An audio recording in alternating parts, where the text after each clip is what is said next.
Baik, saya akan memulai debat dalam 3, 2, 1. Oke, baik. Pembicara opening pembuka pemerintah tadi mengatakan masih kurang relevan dengan orang-orang yang tersertifikasi. Jadi dia mengambil contoh bahwa Nadiem Makarim yang membawakan persoalan tentang kampus merdeka. Di sini, seperti yang kita tahu, kampus merdeka itu tidak memberikan sertifikasi pengalaman kurikulum vitae, sehingga hal tersebut tidak menjadikan bisa hal yang tersertifikasi. Dan kampus merdeka sendiri yang seperti kita tahu, ia mengambil atau mempercepat kurikulum suatu pelajaran, sehingga yang seperti kita tahu bahwa hal untuk spesialisasi itu membutuhkan jangka waktu pembelajaran yang cukup lama.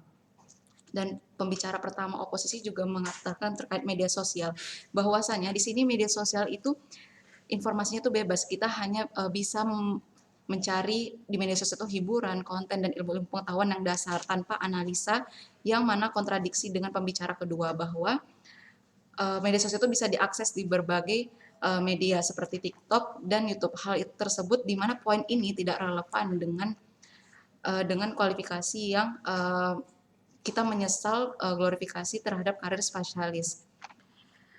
Dan selanjutnya itu ada pembicara dua oposisi mengatakan terkait magang. Magang ini bisa menjadi opsi yang bisa mendapatkan sertifikasi. Hal ini tidak relevan. Kenapa?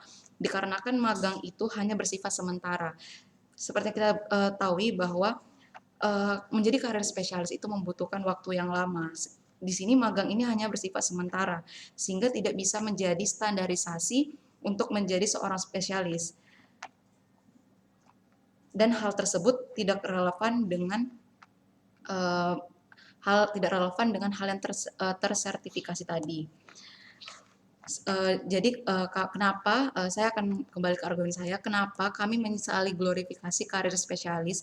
Di sini glorifikasi itu memaksa seluruh lapisan masyarakat untuk menjalankan karir spesialis. Kita ambil contoh sekolah kedokteran, di mana untuk menjadi seorang dokter di kuliah menjadi dokter umum itu kita menghabiskan waktu 4 tahun.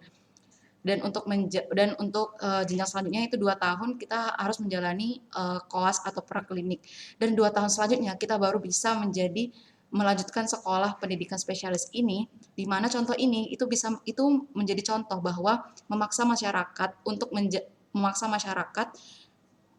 mengambil waktu yang cukup lama dalam menjalankan atau mengejar karir spesialisnya tersebut. Dan glorifikasi ini membuat pendidikan spesialis itu membuat harga untuk pendidikan spesialis itu cukup mahal, dikarenakan karena jenjang sekolah yang cukup lama dan pembelajarannya yang semakin meningkat, itu membuat untuk melanjutkan ke jenjang spesialis itu membutuhkan harga yang cukup mahal. Dan glorifikasi sendiri ini juga mengotak-ngotakkan masyarakat, di mana terjadi ada masyarakat yang general dan yang melanjutkan ke karir spesialis. Ini membuat adanya kesimpangan sosial di antara masyarakat dalam untuk mencari pekerjaannya nanti. Sehingga setiap manusia itu tidak dapat menentukan bakatnya masing-masing dikarenakan dorongan ekspektasi masyarakat. Hal ini meninjau situasi saat ini, itu kita bisa lihat nih dari bukti nyata saat ini bahwa seseorang generalis itu dapat menekuni suatu bidang tanpa memikirkan atau menutup kemungkinan dari kualifikasi yang ia punya, tanpa melihat kualifikasi yang ia punya. Seperti contoh yang kita bisa lihat bukti nyata saat ini itu ada dokter gigi, dia memiliki skill dokter gigi, tetapi ia bekerja di bidang kecantikan atau beauty vlogger. Hal tersebut kita bisa melihat contoh dari hal tersebut bahwa ia memiliki skill spesialis, tetapi ia bekerja di bidang yang ia tekuni, yaitu menjadi di bidang kecantikan. Hal tersebut tidak menutup kemungkinan seseorang itu bisa bekerja tanpa harus melihat dari spesifikasi yang ia punya. Yang kedua ada contohnya Susi Pujiastuti. Kita lihat dia latar belakangnya itu hanya sekolah menengah pertama atau SMP, tetapi ia sekarang bisa menjadi seorang menteri perikanan karena ia memiliki wawasan atau ilmu yang ia punya terkait ini. Dan contoh terakhir itu ada Pak Hairul Tanjung, ia memiliki skill spesialis yaitu dokter, Dimana seperti kita tahu dokter ini memiliki sekolah yang cukup lama, tapi ia sekarang terjun di dunia bisnis yang merupakan eh, pemahaman dasar atau wawasan yang ia punya.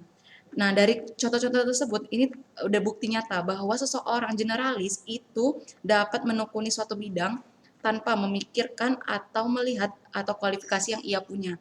Sehingga, tetapi di sini kita masih memerlukan orang spesialis tanpa menutup kemungkinan dari seorang generalis itu dapat menekuni bidang tersebut yang ia ingin tekuni. Jadi kembali dari contoh yang kita lihat tadi, itu tidak menutup kemungkinan tadi bahwa seorang generasi itu mati gitu pekerjaannya tanpa harus melanjuti sekolah spesialis yang ia punya. Tetapi dengan sekolah atau pengetahuan dasar yang ia punya, ia masih dapat melanjutkan pekerjaan yang ingin ia tekuni di masa depan tanpa harus melihat skill-skill nih yang ia punya dulu. Dan dengan itu kami dengan bangga mengajukan proposal ini. Sekian dari saya, terima kasih.